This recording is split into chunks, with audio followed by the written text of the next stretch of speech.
Ministers of government should familiarize themselves with the Constitution.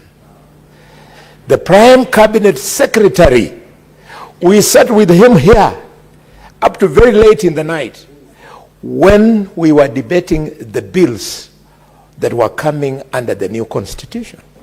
And he knows, and he ought to know, that the Constitution says a person is a citizen by birth if on the day of the person's birth, whether or not that person is born in Kenya, either the mother or the father of the person is a citizen. Those children on the streets, the Speaker, the mothers are Kenyans. End of story. So all that we should be seeing are aircrafts bringing them home, and those children automatically being Kenyans by birth. Why are we leaving our children in the streets? Or is it that some of the ministers, God has denied them the gift to get children, so they hate children? How can you punish a child? Look at how that statement, the Senator Okinyori, has connected very well with the program of Linda Mama. Linda Mama, Mr. Speaker, was allowing the woman in Ikolomani to deliver at Shibwe District Hospital and walk away. We have replaced it with the new program, and when I said it here, that comparing Taifa Care to Linda Mama is fraud, I was almost thrown out of the house. This is the fraud that I was talking about. This is the unconstitutional process that we are calling universal health care. How? And we are in this place speaking good English, people who understand the Constitution. We should help the government. The government has ministers who don't have the capacity either to read or to understand what they are reading, Mr. Speaker.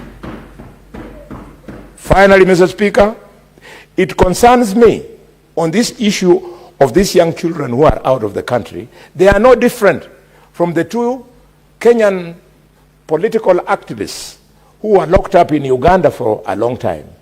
It disturbs me that it took the intervention of the former president and not the current president.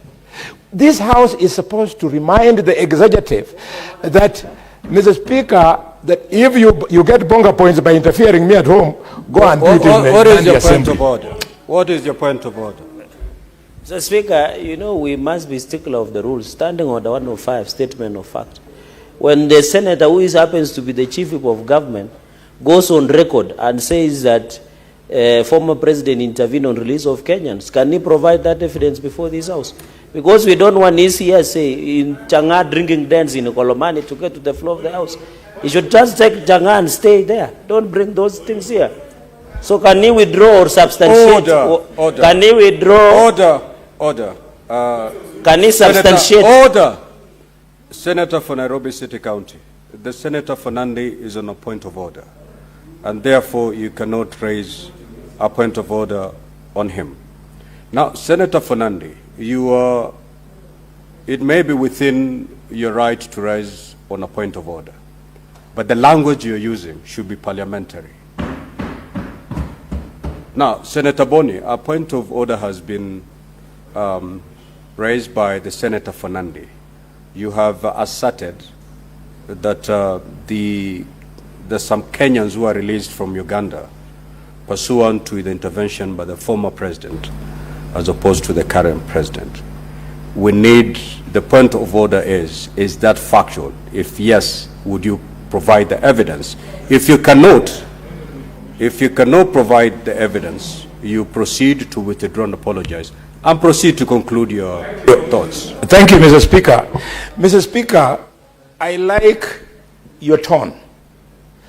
You should further advise the Senator of Nandi that he is decades away from my experience in parliamentary palace.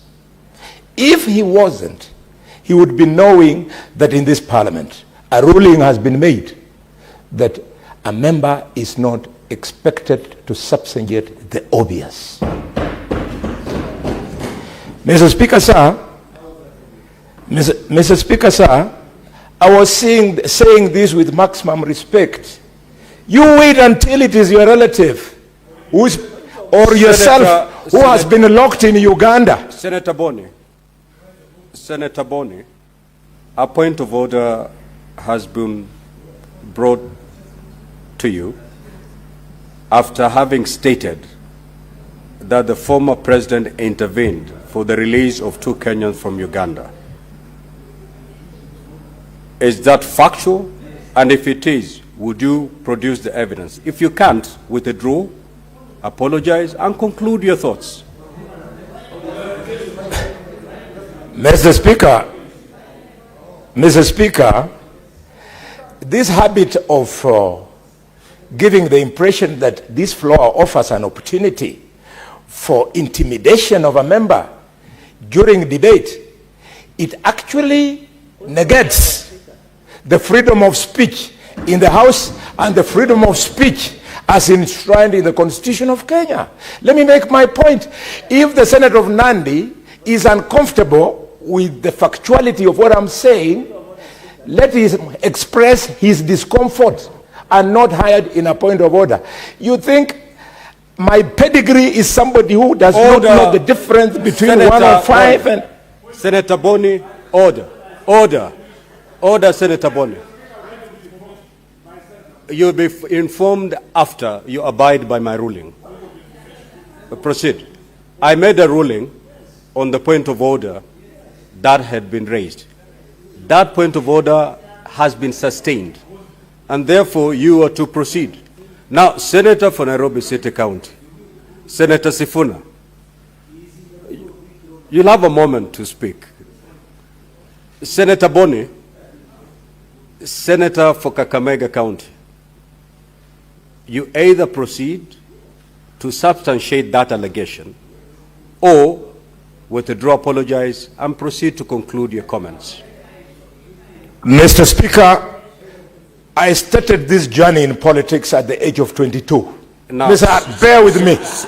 Bear with me, Mr. Speaker. It is just 5 seconds, I've finished. Right, at the age of 22, we fought for this constitution for so long, so much so that rather than respond to all things that have been said here, I choose to keep quiet.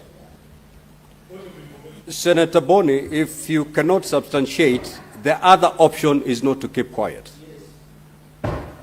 Keeping silence is not an option under our standing orders. If you cannot substantiate, you proceed to withdraw and apologize. Proceed. Mr. Speaker, I see no evidence that I'm unable to substantiate. If such evidence is there, let it be adduced. I am very serious. We are not going to breach provisions of the Constitution just because of a smaller provision that could be found in a standing order. And if the Senator of Nairobi could inform me, please.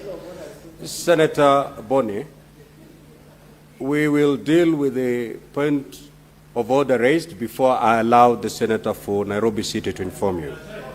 Kindly, you either substantiate now. If you're unable to do so now, you can request for more time. If you're unable to do those two, then kindly proceed to withdraw and apologize and conclude your thoughts. Either way, you need to substantiate. Thank you very much for the indulgence. But I can assure you, I have said, I have chosen to keep quiet for the reason that Kenyans died to have freedom of expression and speech. Please understand these things. We were there before you were not there. Now, honorable senators, you are choosing to stay silent, Honorable Khalwale. Therefore, it means that you failed to substantiate, and the natural consequence will flow.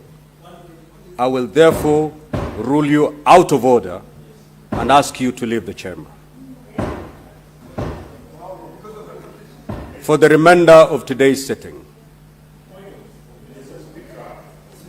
I've made a ruling, Honorable Boni, I have given you more than 15 minutes to do what this.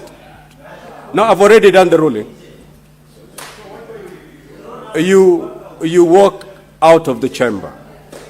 Mr. Speaker, I exactly walk out because I cannot allow this parliament to come up with freedom of speech in this house and freedom of expression in general. Which money?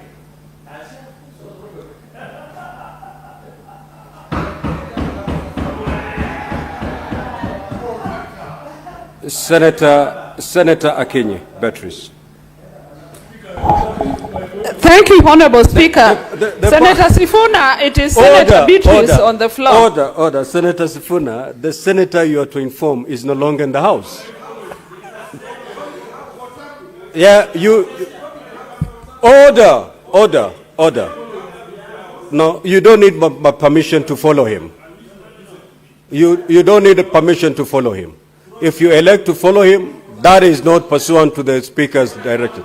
Proceed, Senator Beatrice. Thank you, Honorable Speaker. The senior senators leaving should also know that at times silence is power. But Honorable Speaker, I rise to support the statement by Senator Mtata, but I will begin by informing the Senator of Elgeyo Marakwet that we are unapologetic as a party in dealing with our turbulence.